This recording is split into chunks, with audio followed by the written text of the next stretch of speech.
Health inspector ని. మీకు ఎట్లుంది ఒంట్లో ఇప్పుడు? నా అకౌంటా? నీకు ఒంట్లో ఎట్లుందమ్మా? చెవుడు ఉందా ఏంటమ్మా? నీకు ఒంట్లో ఎట్లుంది? బాగుందండి.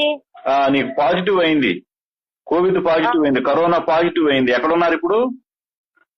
కరోనా ఉందా? ఉంది. హలో హలో, ఎందుకు ఫోన్ ఎందుకు కట్ చేస్తున్నారు మాట్లాడుతుంటే? కట్ చేయలేదండి, ఇదిగోండి మాట్లాడండి. ఇదిగోండి. ఎవరండి మీరు? ఎన్నిసార్లు చెప్పాలా కలెక్టర్ గారి క్యాంపస్ నుంచి మాట్లాడుతున్నానని? చెప్పండి. ఏంటి తేప ఒకళ్ళు వస్తున్నారంటే ఒకళ్ళు సవ్యంగా మాట్లాడండి. అవును, ఎవరండి? ఏ ఊరు మీది? ఎక్కడున్నారు మీరు? అయ్యా ఏంటి? ఏ ఊరు మీది? ఇక్కడే బందరండి. బందరు. బందర్లో ఎక్కడ? మంచినీళ్ళ కాలువ కాడ. బందర్లో ఎక్కడ? బందర్లో ఎక్కడ? మంచినీళ్ళ కాలువ అండి. మంచినీటి కాలువ.